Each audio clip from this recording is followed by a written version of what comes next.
usually God wakes me up about 2 or 3 o'clock. And one night he kept saying Torah, Torah, Torah. And I'm going, yeah, I know. Torah. And then he gave me this teaching original rules about health. This is a few years ago. And it all started in Genesis 1:29. He said, I've given you every herb-bearing seed, which is upon the face of all the earth, and every tree in the which is the fruit of a tree yielding seed. To you it shall be for meat, or translated food. That's where it really all began. God created man, and the very next thing he did was he gave them a diet. And it's interesting that there was no sickness in the Bible during this time. Before the flood. Before the flood. Yeah. There was no sickness. So we look at this as that perhaps he's the manufacturer and he understands the way he built us. People used to live to an average of 912 years on the Hallelujah diet, the original diet that God gave mankind. So the manufacturer had a design. We have the DNA of Jesus Christ. Think about that for a minute. Think about what that means. His DNA flows through us. That chain that you see up there, his blood is flowing through us. So there is no reason for us to be sick. There's no reason for us to have all these health ailments. Some of the things that we talk about today is just going to guide you to a path of better health. We can't say that you'll never get sick. But there's precautions that you can take, and there's things that you can do naturally that will help you to be in a better state of health. And the Daniel fast, we feel, is a kickoff.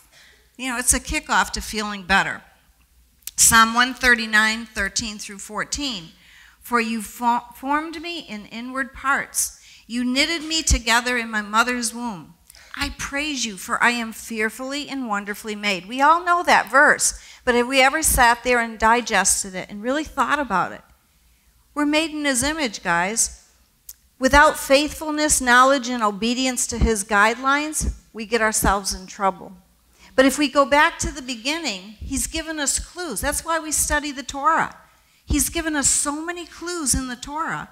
And I think our food habits and our health habits are part of that. He gave us 8 doctors. Mm-hmm. Each one of these doctors, we could talk about 30 minutes on each one, and Pastor Nick said no. So, got to tell it all, hon. But we're going to briefly go through them because they're all in Genesis. Godly trust. That should go without saying. We need to trust him every single day. If we have an ailment or we have something that's going on inside our body or something has been spoken over us, rebuke it. You are not a disease. You may have been diagnosed with a disease, but you are not a disease. So even if something's been spoken over you, just thank God for your health. Thank him that he's going to heal you. Okay, and speak what you want to happen. So godly trust, it begins there. Open air. Oxygen. Our bodies thrive on oxygen. You hear the doctors talk all the time about exercise. Well, it's the oxygen that our bodies need. Okay, and that's in Genesis 1, 6, and 7. The sunshine. The sunshine actually provides vitamin D for our bodies. So when we get out in the sun, we thrive, all right? Maybe not in this 90-degree weather, but you still get benefits. Even a little bit of sun that your pineal gland and your eye captures will give you the benefit you need. You need 15 minutes on your face and hands a day. That's all you need. If you're taking a medication that says stay out of the sun, 15 minutes is not going to hurt you. Back in 2001, I think most of you know I was diagnosed with MS, and the doctor told us, he says, he asked me where I was raised. I told him up north, Massachusetts, and he says, And, well, we come to find out later on, the meant that they don't get a lot of sunshine up there. There's a lot of cloudiness, a lot of rain. Vitamin D is very, very important. Proper rest. Sometimes, you know, we sleep maybe 4 hours a night, 5 hours a night. You know, but all statistics show that 7 to 8 is the median. So, you know, yes, maybe you can survive on less sleep, but is your body getting fully rested? You know, so it's really good to find a good, healthy sleeping pattern. Lots of water. A lot of people come up to us and they will say, you know, I've got this ache, I've got this pain, I've got this thing going on. And almost any of you that have asked one of us that question, the first thing we say to you is, how much water do you drink? Because that's usually the #1 problem, is that we're not drinking enough water. You know, somebody will say, well, I don't think it tastes good. Well, add some lemon, fresh lemon. You know, fresh lemon will help. Don't add the sugar. You know, with the water also, a lot of people will tell us, well, I drink a lot of water. And they do by the count, but they're not getting, the oxygen helps the water to assimilate into the body. You don't get that assimilation. It doesn't matter how much water you drink. Right. Being temperate. I think that's an appropriate picture because we need to put, not that way, we need to put something over our mouths not to eat some of the things that we eat. You know, everybody has their addictions and everything, but less is better, all right? So, you know, we have to be temperate. We have to control that flesh. Life-changing habits continue. Daily exercise. Find something you like. You know, we've had people come to us in wheelchairs, and we taught them how to exercise in a wheelchair. Okay, you can use cans of tomato soup, but that's really not the healthiest choice. But as long as you don't eat it, you know. But there's so many things you can do. David and I, the things that we like seem to be the more active things, like I love Zumba. He likes racquetball. We used to love to play volleyball. When we moved here in 1989, we used to have volleyball tournaments up north, right? We come down here, we can't find anybody young enough to play with us. You know, now all the teenagers are going to come up to us and say, I want to play. And now we're out of practice. But we like activity, okay? Just even walking. There's all kinds of parks around. In this hot weather, perhaps you go to the mall, walk around the mall. There's a lot of people doing that. But getting that oxygen into your body is really crucial. I can't stress enough, like you guys probably remember last year we had the rebounder up here. Pastor Russell got up on it. That thing is just for exercise, and if you want to stay inside while you're watching TV or whatever you're doing, that thing gives you more benefits than anything that I can think of. Yeah, it oxygenates your body and starts to change the structure of your cells. Okay, Yahweh's restrictions for eating animal flesh. Oh.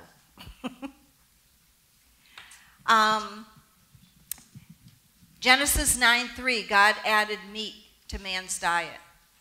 Most of you know that we live a pretty much plant-based diet. There's nothing wrong with eating meat as far as if you're eating clean meats. Our meats today aren't as clean as what they were in Bible days. You know, Plus, the antibiotics and all that they put in there. Right. You know, the cow eats it to prevent the sickness, and then you eat it, you're getting the same antibiotics. Right. But notice this chart. So the first 10 generations lived to be in the average of 930 years, 912 years. But then look what happens after the flood and meat is added. Now, we don't really know if God used meat to decline our age or if he just spoke it. He may have just spoke it. But it's still a tell-all that our lifespan now is down in that 70, 80 range.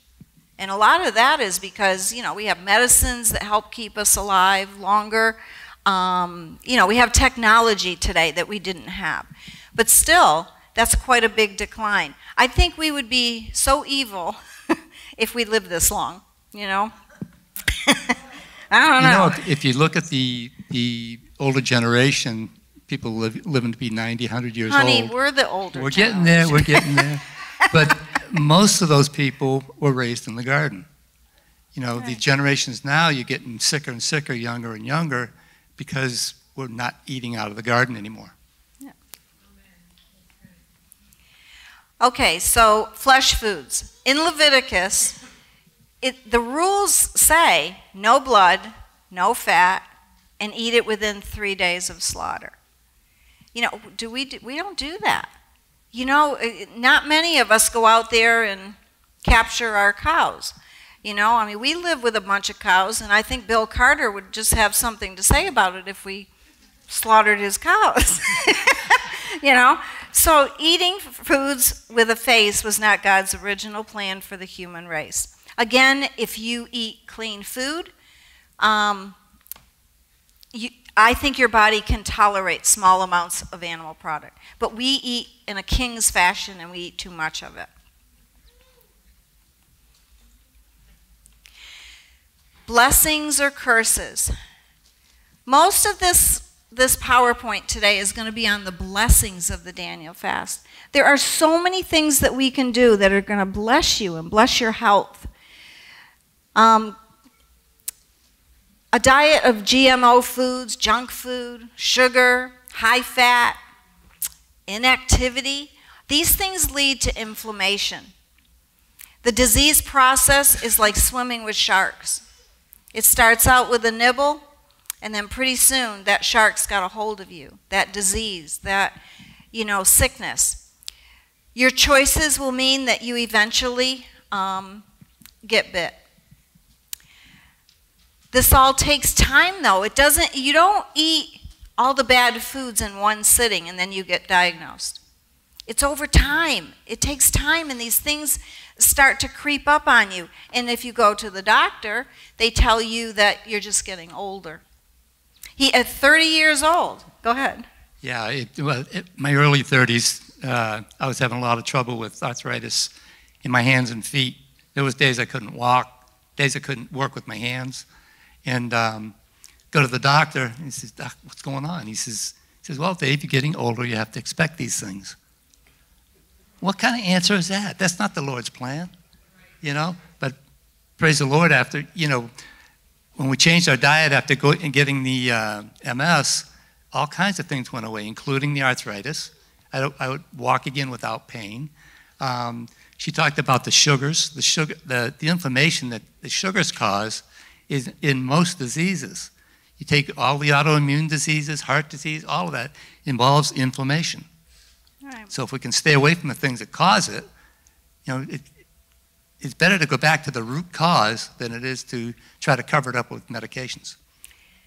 Disease, pain, and disability creates a hindrance and constrains our ability to serve Yahweh with all our full potential. He created us with a plan in mind. One of my questions so many times to the Lord was, Lord, if we're all dealing with sickness and serious things that are happening to us, how are we supposed to serve you? We're running to the doctor, we're running to get prescriptions, we're sick all the time, we don't feel well. That's not his plan, okay? So we really feel that just by taking a certain amount of steps, you will start to feel a difference. And the Daniel fast is going to help kick that off. Sickness removes us from the talents and abilities that God has gifted us with. Why are we sick? There's causes. Usually when you go to the medical world, they don't say, what do you think caused this? You know, that's not a question that comes up. And if you say, I think this is what caused it, you know, that's not what they agree with. So what we have found over the years and through all the studying and everything, toxicity is one of the biggest things. Our bodies are toxic. They're taking in too many chemicals. We were not designed to eat chemicals, okay? And sometimes the average 50, 60-year-old is on 14 different medications, okay? Now, there's a place for medication, but not 14 to 16 of them. We've got to figure out what is the bottom line of why we're sick. Why do we have an immune disease? How come he overcame an immune disease that the doctors told us was impossible to do? Obesity. We saw a slide the other day, or I think it was on Facebook, and it was a picture from the 1970s, and it was a picture of people on the beach. And the commentary said, "Isn't it interesting that there's no overweight people in here?" You know, and I thought, wait, that's really true. There wasn't one. I mean, I looked through all these hundreds of people. So, you know, we need to work on that. Dehydration is one of the biggest things. Your body needs water. If you don't have water, we're like, parts of our body, like our brain, are 90% water. If you have foggy thinking, sometimes it's just because you haven't drank enough water. Okay, I see smiles out there. Malnutrition. Well, I think we have a few nurses in the crowd, and they can attest that one of the main things they check for is dehydration, right? Right. Or if they try to stick your finger and they can't get any blood out, I can guarantee you you're dehydrated. Malnutrition. You can be eating 3 meals a day and still be malnutritioned. You know, because if you're not eating the right foods, we'll go into what some of those, more of the right foods, you will actually start to feel better. Spiritually, we can have sickness. And God is showing me more and more through LL Ministries, through Henry Wright's program. One day I asked him, I said, Lord, I go, there has to be something else. You know, we're made in His image, which is 3 parts. Spiritually is one of those parts. We can be sick spiritually. We can have bitterness towards someone. Do you know that you could have bitterness from childhood at something that was said to you or something that was done to you? You can have bitterness as a child. As an adult, you feel you've forgiven that person. But you know what? Sometimes that sickness goes back to that event. And it can actually be the cause of your disease. All right? So it's really something to be looking into. And inactivity seems to be a very big thing that people are neglecting. We're busy. We work all day. We run errands. We have, this congregation has kids all over the place. You know, if you got 5, 6, 7, 8 kids, I just can't figure out where you're going to fit in a Zumba class. I just can't figure it out. I don't know. Maybe I should follow some of you guys around and see how you do it, because I don't know. But anyway, we have to manage that, and we have to manage stress. We have many stressors. You know, your children, your mate, your work, the news. The news is depressing. You know, sometimes we had a lady one time come, and she was so mad at us because we didn't allow TV at our center. And she goes, what do you mean you don't allow TV? And we says, we don't. You're here to learn. You don't want to fill your head with all this stuff. She claimed she couldn't go to sleep unless she watched the news first. But then she had a lot of issues. You know, so, but she wasn't willing to listen to me. You know, when you look at a lot of these things also, you got stress, anger, bitterness, unforgiveness, all that stuff. Your body is uptight, and you become very acidic. And that's when your body is acidic, that's an environment for disease to grow. The life is in the blood, Leviticus 17:11. This diagram's pretty neat because it will show you that this is what your artery looks like with your cells. That first slide, and it's prior to a high-fat meal. So say this person goes out and has a hamburger, French fries, and a shake. No vendors listed. That's what your cells look like. They're kind of separated. They're just swimming through the artery of life. 1 hour after that meal, that high-fat meal, look what starts to happen. Okay, they start to collide. 4 hours, 6 hours, you've got a major highway collision going on in your arteries. 12 hours is what it takes for your body to get back to a normal blood flow. All right, so if you eat 3 high-fat meals a day and you'd only sleep 6 to 8 hours a day, your blood is not getting back to that normal flow as it needs to. So that's why it's so important to understand what you're eating. Why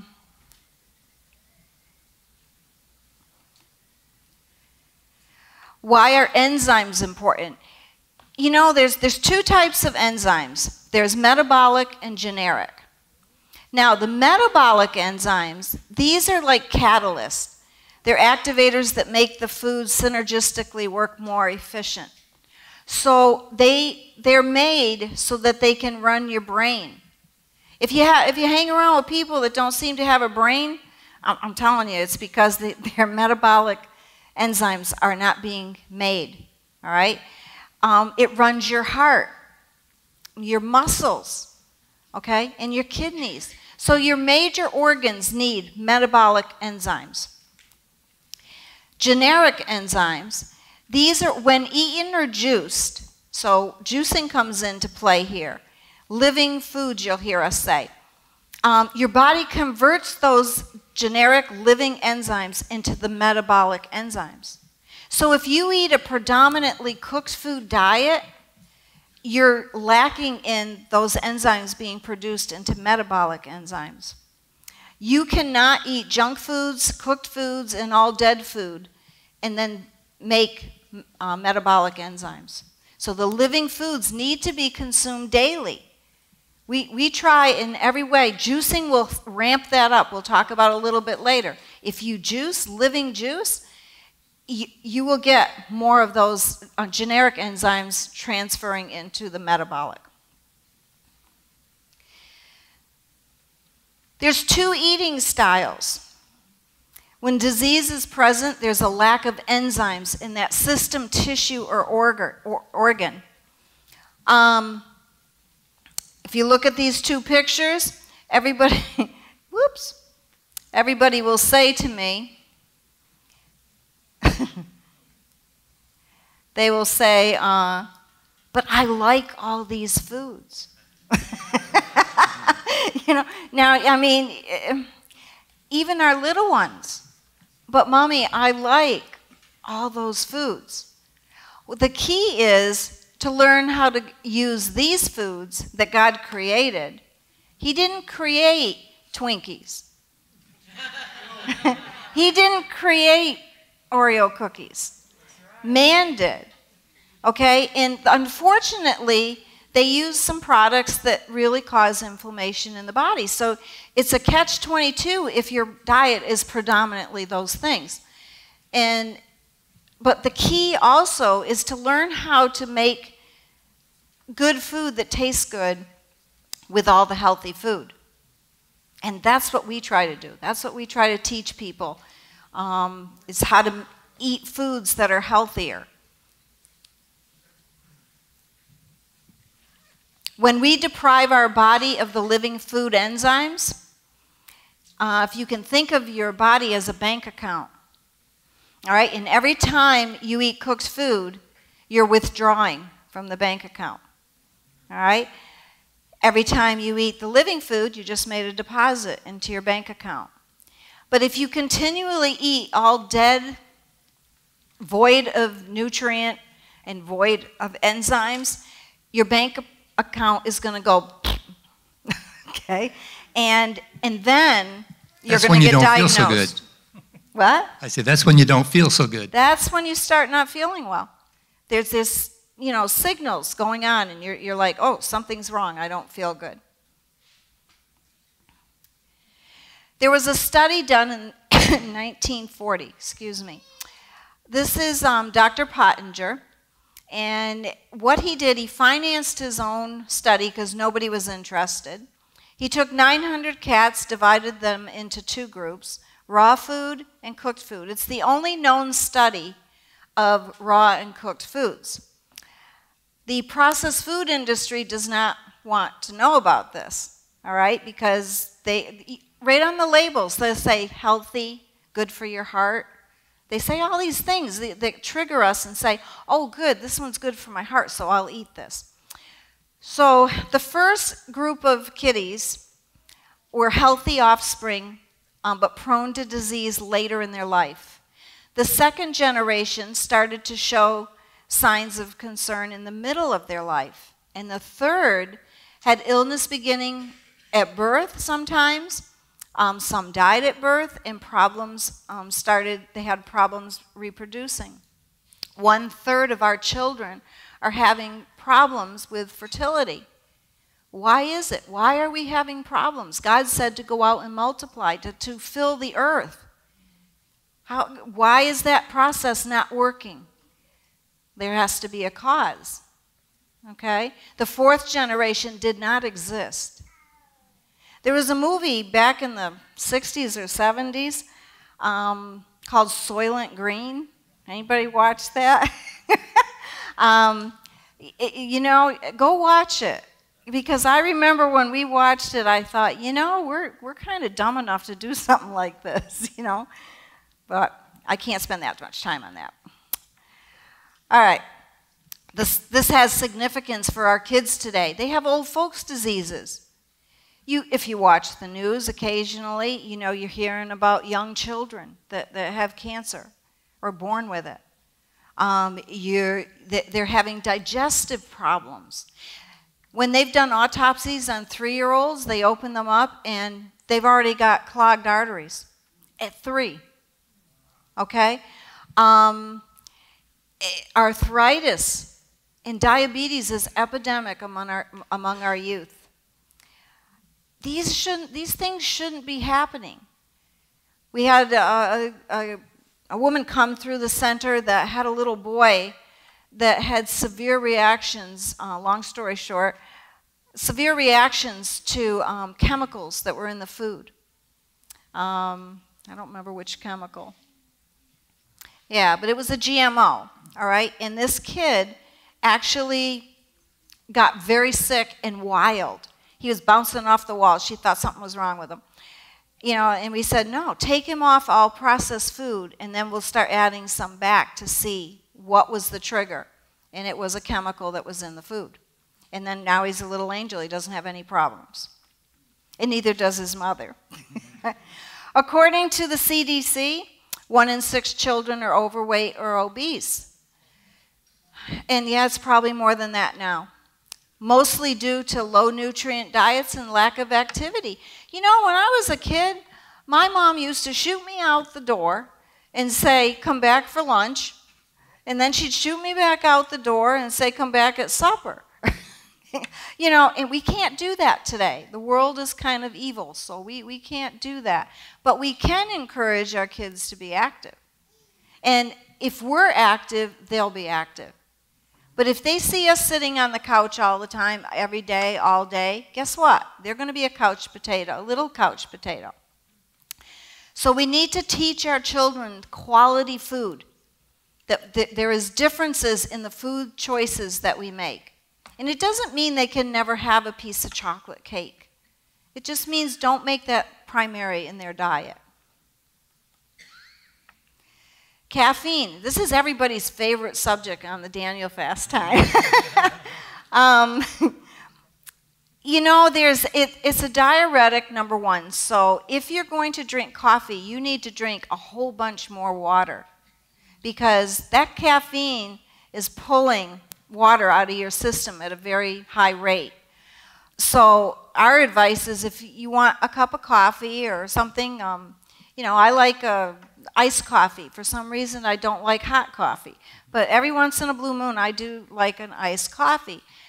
And what I notice, and you will probably too, is that you tend to go to the restroom more often when you drink coffee. And that's why, because it's pulling water out. So add more water back into your diet if you drink coffee. Here's a little chart that just shows you some of the areas that coffee affects. And you can see it affects every organ that we have. But the biggest thing, when we tell people, like if you go to the doctors and you're diagnosed with breast cancer, the first thing they will tell you, if they're doing the right thing, is they will tell you to give up caffeine. And that includes with chocolate. Because there's something in that caffeine that's contributing to the hormones in the breast cancer. It also restricts the arteries. Right, right. So yeah, if you're dealing with heart disease and stuff, you should really limit the intake. And colas, all these things have caffeine. And now they have all these monster drinks and all these things out there, and children are getting sick or worse drinking some of these power drinks. Being overweight puts a tremendous load on your knees, and increasing the wear and tear on your body parts. Just a 10% weight reduction can improve your function by 28%. Yeah, that's a pretty good statistic. Sugar. Sugar equals inflammation. All right? It's really, I think, one of Satan's biggest deceptions. In 1970, since 1970, there's been an 800% increase. In the mid-70s, they introduced high fructose corn syrup. High fructose corn syrup's worse than sugar. If you're going to put something in your coffee, put that and don't put, but there's other things. There's stevia. You can use just one drop, and it will make it very sweet. I know someone who orders 2 to 4 Dunkin' Donut coffees a day, and they put in 5 Splenda. Number one, that's going to affect the brain. Those chemicals, they're fake chemicals, and it's going to affect the brain in time. But take a look at this chart that you can't see. I don't know why, but it's a chart that shows like a McDonald's large cup has about 20 or 30 cubes. Did you maybe need to adjust that? I don't know. Is that one of your slides? Oh, there it is. It had a layer. But look at the different hidden sugars. See, we don't realize that little Skittle, how much sugar's in that little tiny Skittle. In some of the candy bars, ice cream. When you eat ice cream, everybody likes ice cream, especially in 90 and 100 degree weather. Look at the sugar that's in it. They do make some healthier ones. They'll use agave.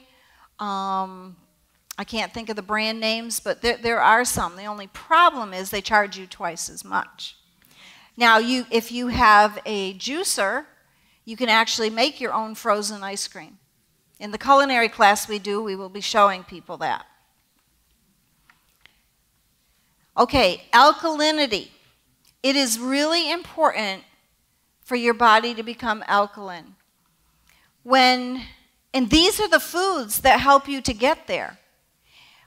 When at the center, the first thing we used to do with people was we tested them with saliva, and we tested to see if they were alkaline or acidic.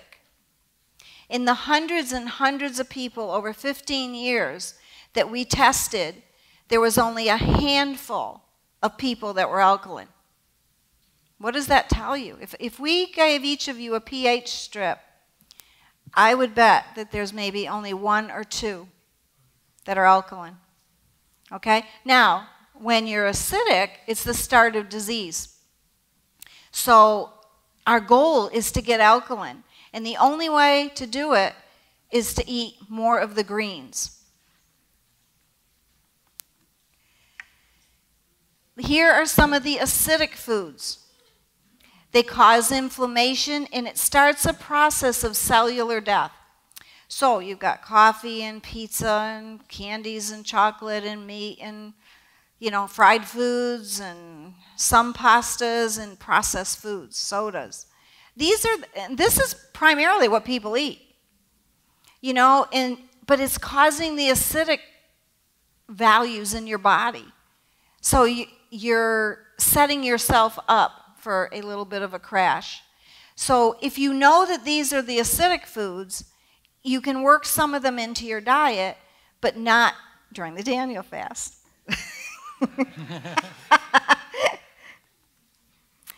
Our body's pH should be 7.4. You can go to a place that sells the strips.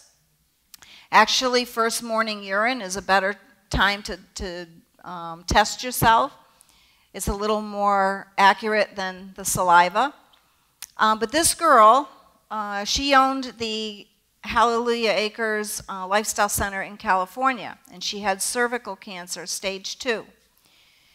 She learned that cancer cannot survive in an oxygenated and alkaline body. So she set out to accomplish those two things. She did not do the other treatments, and it took her 18 months. And she just came to visit us and stayed with us for about 10 days, about a month ago. And she is totally healthy today and no signs of cancer. Hallelujah. And she is a Messianic believer and wishes that she had a Beit Tehila in California. So if anybody wants to move there and start one, I'm sure she'd appreciate it. Okay, healthy cells. If you guys can just, and gals, can just get this one thing down pat, you have 100 trillion cells living in you, and they're living cells for the most part. There is a process where they die off, but they need to be replaced with new cells. 300 million cells are replaced every minute. The cells are made up of your tissue, okay, and your organs make up your body's systems. So there's a process. God, I mean, he just didn't say, you know, bang, here's a body. He had a process. He were intricately designed. Just like if you look at the animal kingdom and you see 350,000 butterflies. You know, he designed each one. If you look at a hummingbird, that's one of my favorite things. I look at a hummingbird and that little thing is just flapping, you know, and I'm trying to steal Linda Carter's hummingbird and she's really not happy about that. You know, she has one. Okay, we need more. But you look at that little hummingbird and you see it flapping its wings. I don't even know how many times. That's not a fluke. You know, other birds fly and they're graceful, but the little hummingbird, all right? So our body is made very intricately. Our goal is to eat 85% raw foods, living foods, 15% cooked. Your cells need oxygen, water, nutrients, and they actually have waste elimination and need freedom from poisons. If you're putting in bad things, your cells are going to start to die faster. You know, you heard the expression, we're born to die. We actually start the dying process after we're born. You know, I think we need to stress a little bit, we kind of flew over that, about living in dead food. The living food is what's going to be healthy for your body. The living food is raw food, raw fruits and vegetables, living food. The dead food is what you've cooked. Okay, you've killed the enzymes, there's no living force left there. You're going to get minerals and vitamins and stuff like that out of it, but it's not going to build your body.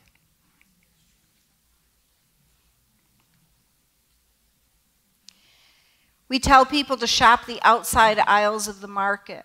I think the biggest thing is people don't understand what to do with the stuff. You know, they go out and they get all excited and they have a big platter of vegetables and then they look at it and go, now what? Yeah. You know, we're not rabbits. We don't know how to consume this type of food. But, you know, we encourage you to come to classes. We encourage you to on the internet. The internet has all kinds of videos that you can watch that will show you what to do. And most of the statistics out there are finding more and more that a plant-based diet is the healthiest diet to go. So more of it is better. Gardening.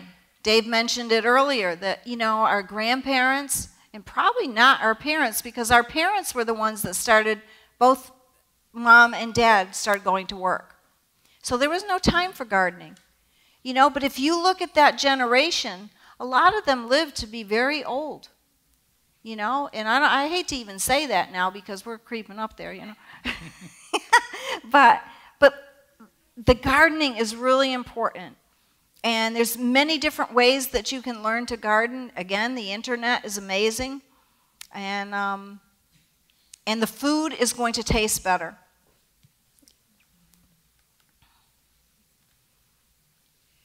Juicing, we're really big components of juicing. Now, during the Daniel fast, I will tell you this. A lot of people say, I am starving. I don't know what to eat. You know, well, I mean, how do you do this thing? How do you live this way? You know, but juicing will help you feel full, because what you're doing is you're taking the fiber out, and in between your meals, you can actually drink an 8-ounce glass of juice, and it will help you to feel full. It'll give you energy. You know, there's a picture of us with carrot juice and a barley max, which is a green powder that we have.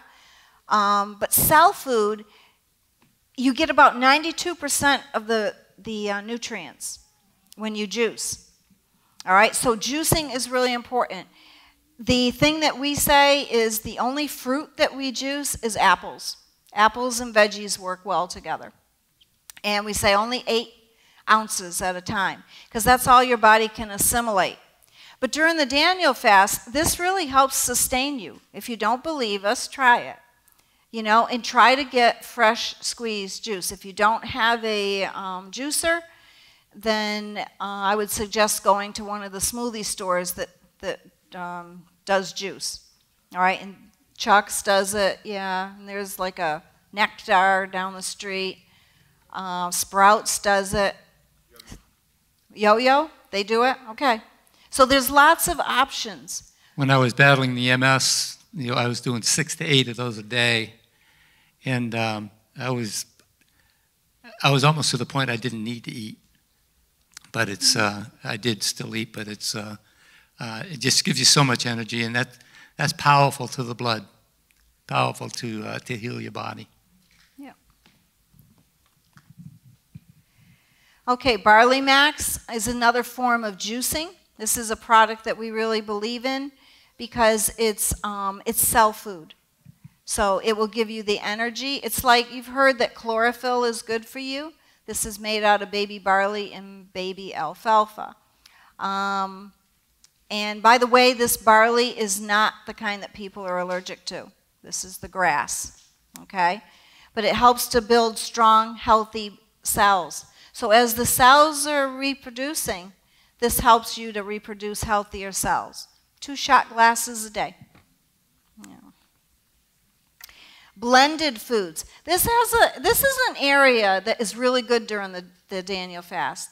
Because if you don't know what to do with that big platter of food, you can juice it or you can blend it. All right? So blending, you use a Vitamix, which is up there in the middle slide. And you put in, yeah, somebody's going like this. Yeah. You put your items in there. You can use water as a base, 1 cup of water, 1 cup of coconut water. Okay, coconut water will give you extra nutrients. You could use a juice. You know, kids like this. My granddaughter's 16 months old, and my daughter gives her juices every other day, blended smoothies and things like that. And she loves them, and my daughter hates them. You know, but she goes, Mom, it doesn't taste good. And I go, but look at her. You know, she's gobbling that up. She loves it. You can make them taste good by adding fruits. You can add fruits and vegetables to blend, because at this point, what it is that you're breaking down the cell walls of the food. So now you can mix them together, and it's okay. So the fruits and the veggies work well in this capacity. The difference between the juicing and the blending is those enzymes that we're talking about, okay? 92% when you juice, you get the enzymes and all the benefits, and you only get 32% when you blend, because now it has to go through digestion.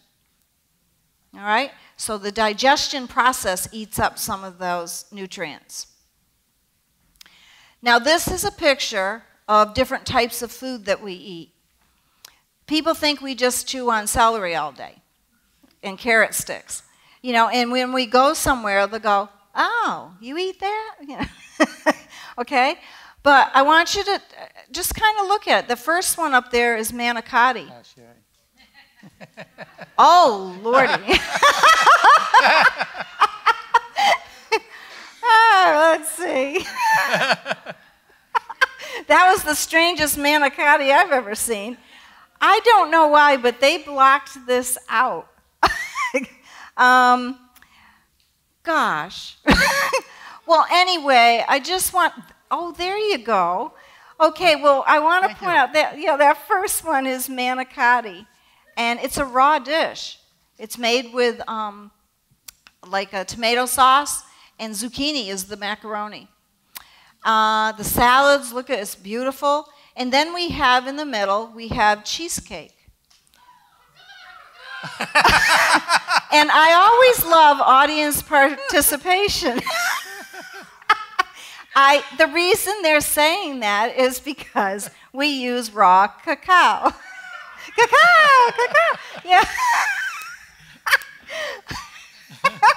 And raw cacao is in place of chocolate. But that cheesecake tastes so good. And we make it for Shabbat sometimes, and then they don't want anything else after I make that one. All right. Now, this is the colon. But it's not.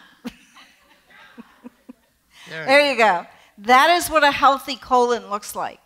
Pastor Nick said we could talk about everything. This is really an important thing to talk about, because a lot of people that come, they do not realize that a lot of disease starts in the colon. The first half of the colon is to reduce the amount of matter by absorbing the water and needed nutrients. The job of the last part of the colon is to transmit and dispose of the remaining waste in the body. Now, we've had people come that said they only went to the bathroom twice a week. You need two things to sustain a healthy colon, and that's fiber and water. The fiber is all the alkaline foods that we showed you. Okay? When you cook that food, you've broken down that fiber texture. Doesn't mean you can't eat cooked food. You still eat cooked food, but you need to put more raw roughage into your diet.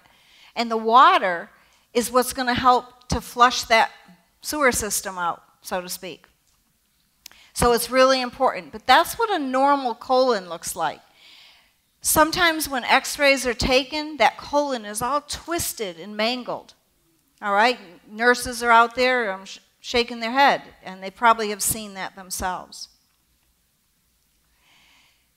Most health professionals believe that that's where disease starts. They will check your colon to see, if you're working right. You see that little commercial with a little box with legs running around? That's what they're doing. They're checking to see that your system is working right. One of the biggest problems for people is dehydration. If you are not drinking water, coffee doesn't count. Lemonade with sugar in it doesn't count. You really need fresh, clean water. Soda doesn't count, even though it's made with a base of water. Okay? So you need lots of water. Half of your body weight in ounces. If you weigh 150 pounds, 75 ounces of water. That's a good rule of thumb.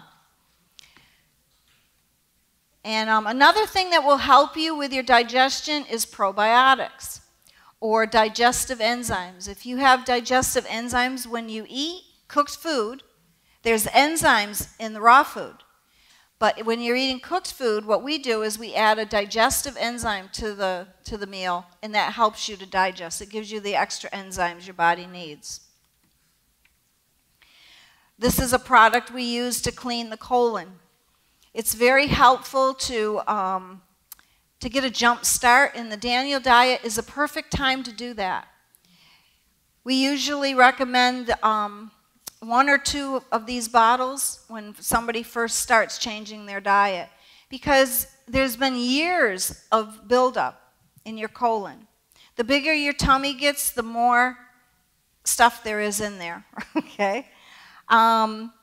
If you have gas and bloating, bad breath, cramping, distended stomach, all these different items that are up there, chances are your colon needs a good little scrub.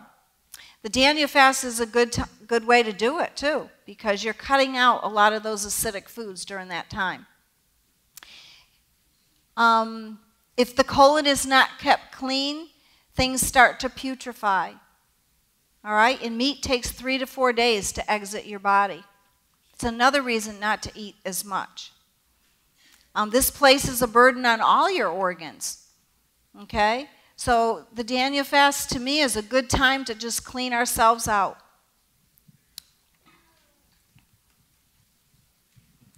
Remember that your fruits are your body cleansers. They actually clean different parts and different organs of your body. But the builders are actually the vegetables. And a lot of people, don't think that you can build muscle on just vegetables and fruits. But there's many examples out there of people who have done it. And then the animal kingdom has quite a few examples. The gorilla, the elephant, that eat a plant-based diet, and they still are very muscular. Yeah, that's the very first question we always get. Where are you going to get your protein? Where are you going to get your protein? But I've had my protein levels checked, and they're perfect, okay? Proverbs 7:1-2 says, "My son, keep my words and treasure up my commandments with you. Keep my commandments and live." Isn't it interesting that they say, and live? So to me, that says quality of life. You'll live a more quality life. It's Daniel fast time. So depending whether you're Greek or Hebrew, depends on when you start it, okay? But it's on 8/31, and we will start it then. And for 3 weeks, we will do the Daniel fast. And we encourage you all to participate. It is a wonderful time of prayer. It's a wonderful time of hearing better from God. When you start to clean yourself up, it is amazing how you will start to hear more of God's voice. I know it works for me. Isaiah 58:6, "This is the fast that I have chosen, to loose the bonds of wickedness, to undo the heavy burdens, to let the oppressed go free, and that you break every yoke." Okay, I think Mr. Attili's mentioned that today. "Then your light shall break forth like the morning. Your healing shall spring forth." That is such a great promise in Isaiah. This fast should consecrate time to the Lord and ask God for wisdom and understanding. He'll give you direction for your life. I think it's just such a great thing every year to be able to participate. So we encourage you to do it. If you've never done it before, just try it. You might like it. Daniel 12:2-3 and Exodus 12:1-20. We all know that Daniel did fasting. The first one, Daniel had been mourning for 3 weeks. He ate no choice foods, no meat or wine. And this was in observance of Passover and the Feast of Unleavened Bread. When I read that section, I've heard very few sermons over my life about the Daniel fast. But Jennison Franklin, I think he's in Georgia or in North Carolina, Georgia, he kind of made it famous in churches. And he wrote a really good book on it. And it's a spiritual exercise, guys. You can use this not only to physically help yourself, but mentally and your whole body. It's like a renewal. It's like a mikvah, okay? You can just get cleaned all over again. Let's see. The second fast that Daniel did, Daniel 1:8, indicates that Daniel did not want to eat the king's delicacies. because some of it may have been forbidden by Mosaic law, which would defile his body. Or maybe another reason could be that some of the foods that were being offered were offered up as Babylonian idols, and that was against God's commandments. So it's not, I don't think it's really clear exactly why, but those are some of the reasons that I feel that he chose to do that. Week 1, this is what's going to happen. Now, we're gonna make a suggestion to you coffee drinkers, okay? If you drink even just 1 cup of coffee a day, if you start now, you got about a week before we start the Daniel fast. If you give up that 1 cup of coffee, but do it in stages, so for 2 days, go down to 3/4 of a cup. Another couple days, go down to a 1/2 a cup. Then go down to 1/4 and then get off it.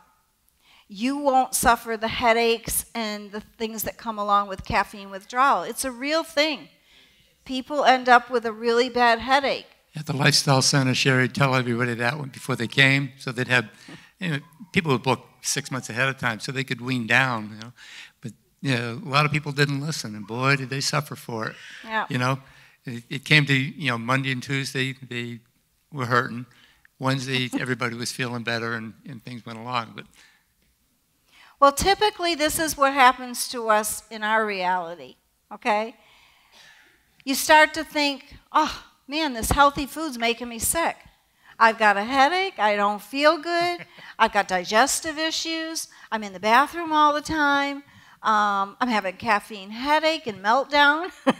I'm bloated, I have gas, and I've got constipation. Doesn't this sound like something you just want to jump right into? But I'm going to tell you, they say you have to suffer first, before you get the gain. No pain, no gain. It's worth it, guys. It is really worth it. Now, week number 2. Oh, wait a minute. Here's some more detox. Heartburn. You may see that you get more heartburn during this process. And the reason is because all that acid that's built up in your body, it starts to come up and out, all right? Constipation, you could go either way. You could have both sides of that spectrum. It's temporary. Drink more water.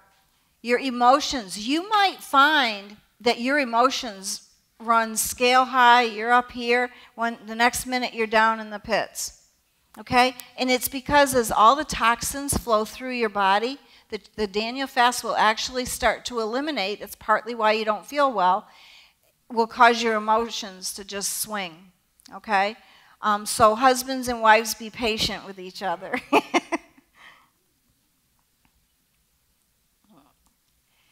Acne. You may be 70 years old and have your first case of acne since 19, whatever year that would be, when you were a teenager.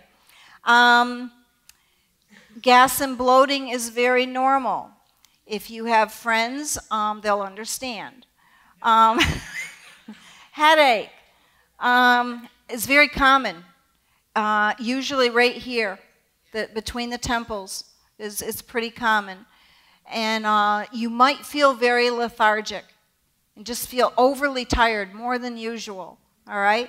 But these usually go away within days, okay? It's usually a very temporary situation.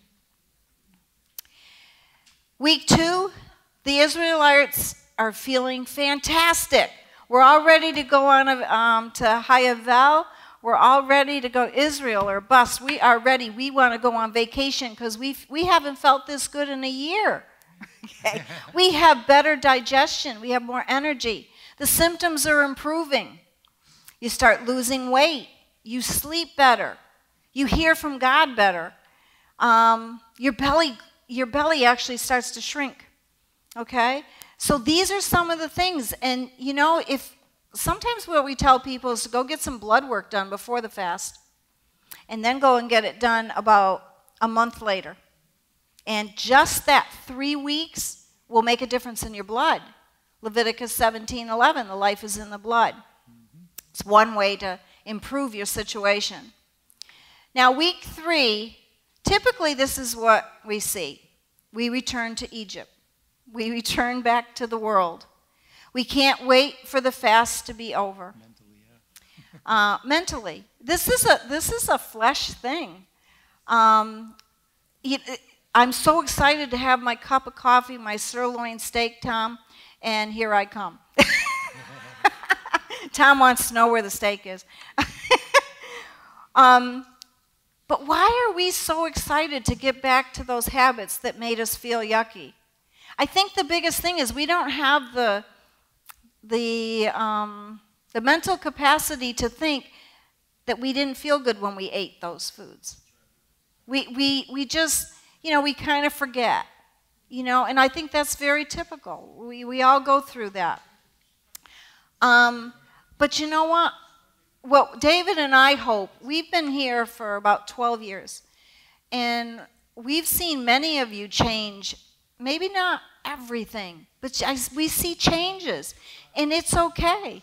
It's okay to change just a little bit, and as you hear lectures and as you talk to us or whatever, or go to other classes, start to implement some of the things that you hear, and it's to your benefit. You're going to feel great. And then you know what? Next year, you'll look forward to the Daniel fast. You really do. You get to the point where you go, boy, I really did feel good. And even our children, our little kids, you can make it fun for them. Show them how to make ice cream. Show them how to make cute designs with vegetables. There's little spiral things that you can do that will make spaghetti out of zucchini. Kids will get a big charge out of that, sticking a zucchini in this machine and watching the spaghetti come out. So make it fun for the kids. It helps the body to get back in order physically. Remember, we're made in God's image, 3 parts. We're talking mostly about the physical part. It's not so controlled by our flesh cravings and our old bad habits. We all have habits. And aren't they hard to stop? They're hard to, you do the same thing. You brush your teeth at the same time every day. You do the same thing. It is really hard to conquer the flesh. But God says we can do it, right? And I think the Daniel fast is a great time to put that to the test. Fasting builds character and integrity as we sacrifice. It's an obedience thing. Okay, the fasting detoxes your body. Okay? It's a natural detox. There's things out there that you can take, and they'll tell you that it'll detox your body. This is the safest, the least expensive thing you can do, and it will actually detox your body. It boosts your immune system. God gave us an immune system so that we would have health, that it would take care of the diseases. If you had told me that this man in 2001 was going to get multiple sclerosis and be told that he was going to be in a wheelchair the rest of his life, I just wouldn't have believed it. I just couldn't believe that this happened to us. Just like when anybody gets diagnosed, why me? Well, we prayed for wisdom, and that wisdom came in the way of a plant-based diet. We saw many people and met many people, including a 75-year-old man, a pastor from the Carolinas, who actually was climbing mountains at 75 years old after he was cured from multiple sclerosis. Mm-hmm. And we've seen people get out of wheelchairs and all kinds of, you name the disease, and we've probably seen it reversed by changing to a plant-based diet and getting in touch with God spiritually. It's a 3-part process, guys. It's 3 parts. It's not just, we used to think it was just diet back in 2001, and God said no. He goes, I made you in 3 parts. So you can be sick in any one of those 3 areas. Or a combination. Or a combination. It could be 2 areas. So Pastor Nick is always telling us that we need to dig into ourselves. We need to learn what is triggering us. And there's great wisdom in that because, some of these things, like the example I gave in the beginning about the young child not having forgiveness, but the adult thought he forgave. Okay, so we really need to look at our family history. There is a genetic tendency in families, or it could be a curse. So we need to look at those things and break it. We have the power to break these curses. Whew. We have that power, all right? We need to control sugar addictions, lose weight, lower our blood pressure. The exercising will help you do that. And fight that inflammation, because the inflammation is one of the biggest problems that we have. If you eat all inflammatory foods, or mostly inflammatory foods, you're going to reap what you sow. You'll lower your triglycerides and your cholesterol, and you'll start to curb addictions. Sugar addiction, actually, when you give it up, you actually stop craving it. Sometimes it takes some people longer, you know, but it goes away. You know, like I made a key lime cheesecake a couple weeks ago for Shabbat. Yes. and we had Shabbat at the Carters, and I brought over the cheesecake, and there's about 2/3 of it left. And it is still in my freezer, because I really don't, it doesn't mean I don't eat it. It just means that I don't even think that it's there. Now that he knows that he's going to be knocking on my door all the time, can I have the leftover cheesecake? So, but honestly, your cravings for sugar will become less. And there's no sugar in that cheesecake. And there's no cheese either. Hmm? All right, 1 Samuel. Long life to you, good health to you and your household, and good health to all that's yours. What a super promise that God gives us. He wants good health for us. How do we fulfill our purpose in life if we're sick? It's very difficult because we just don't feel well, all right? Deuteronomy 30:19. I have set before you life and death, blessings and curses. Now choose life. During the Daniel fast, what my prayer has been is that each of you will ask God for wisdom and understanding. How can I change some of my lifestyle habits into better ones? You know, maybe you're not going to go totally plant-based. We don't promote that unless you're trying to get rid of disease, okay? But we just feel that every one of us needs to make a choice. Just make a choice to make some changes. Every time you do the Daniel fast, make it one step better so that next year you have less to give up. We're going to have questions and answers in a minute. And I want to tell you about a Culinary and Health 101 class that we have coming up. It's going to teach you the basics. So many of you will come up to us and you want to know, well, what do I do next? What do I what do I do with that big platter? You know, what do I do with that big platter of vegetables? And this won't be just a culinary class. It'll be an informational class as well. So, but there will be culinary there where you'll get to taste some of these foods and see how easy it is to prepare them. I think another thing that's really funny is how many people will say, you know, but you have to cut all those vegetables up. And I'm like, well, yeah. I use a Vitamix and a food processor, which cuts down the time tremendously. But most meals that I make, the raw part only takes 15, 20 minutes. It's the cooked food that takes me an hour, you know? And we do eat cooked food. I don't want you to think we don't eat cooked food. We do. But we try to get 1 to 2 raw things in each meal. Okay? So every meal I concentrate on having something raw. I try to. Even if we go out for breakfast or something like that, I crave fruit after breakfast. You know, it's like I'm not complete until I have the fruit. So the culinary class, there's a sign up out there. It will be held in the fellowship hall on September 8th. We also have a class coming up that's a 2-day health retreat. Did you want that up there? Yeah. This 2-day health retreat, it says August. The clincher with this is we don't own the Lifestyle Center anymore. All right? So what we did is we contacted a local bed and breakfast, and we're contracted with them that once we have at least 6 people, we can take 10. I have about 5 already that are interested. Then I can pick a date because I can't book it because I have to rent out the entire house. We can't have other people there because we will be teaching you how to prepare the food, how your body works. It'll be a mini lifestyle experience, but it'll be a lot of fun, and you'll learn a lot. So we have that going as well.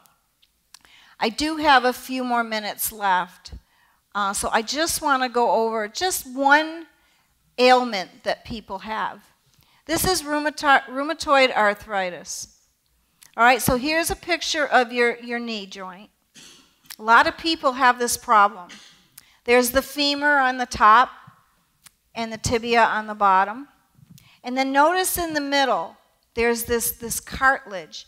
You hear people say, or doctors say, it's bone on bone. All right? These are some of the things that we teach you in classes. You'll notice that there's this artery that's coming down through on the sides of your knees, all right? And those are cells. What happens is as you eat or juice the living foods, okay, the juice goes in between the cartilage, all right?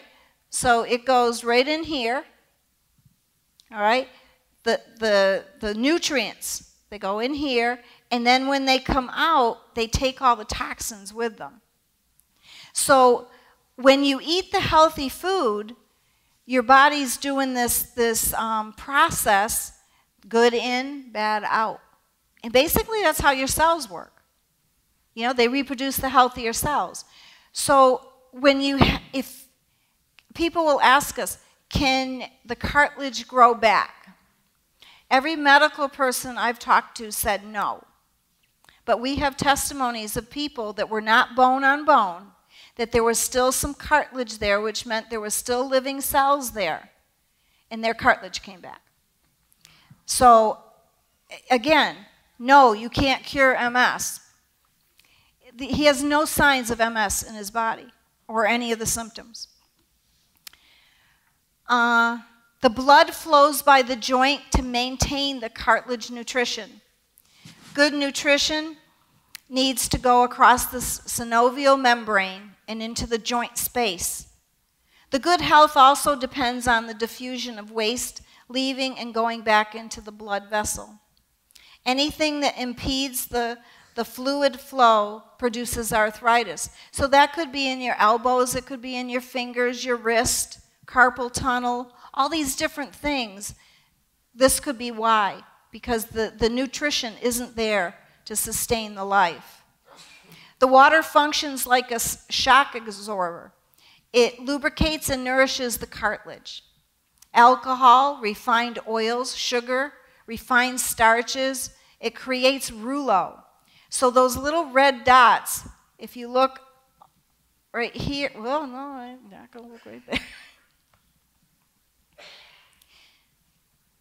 Right here, the cells start to stack up, and it's called rouleau.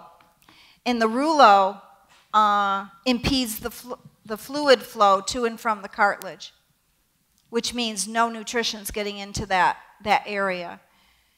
So eating inflammatory foods will increase inflammation in the entire body. So your inflammation might be due to a genetic flaw in the family, all right? And so maybe you have arthritis, maybe you have heart disease, maybe you have diabetes, okay? Again, the nutrition isn't getting where it needs to get.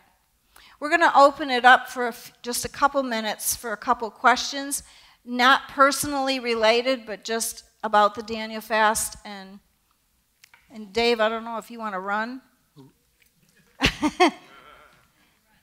Dave, run. Who has a question?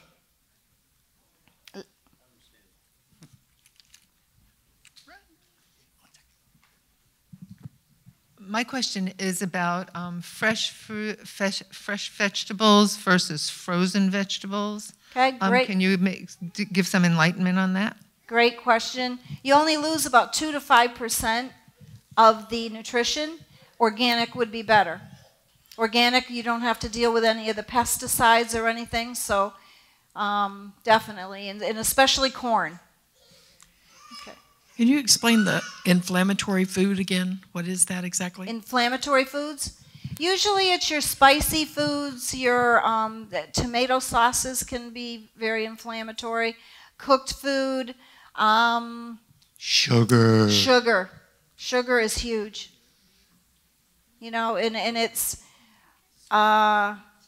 it really does affect the body. It doesn't feel like it does, but it does over the long term. Got 1 or 2 more questions. Anybody else? Okay. All right. Sounds good. Over here.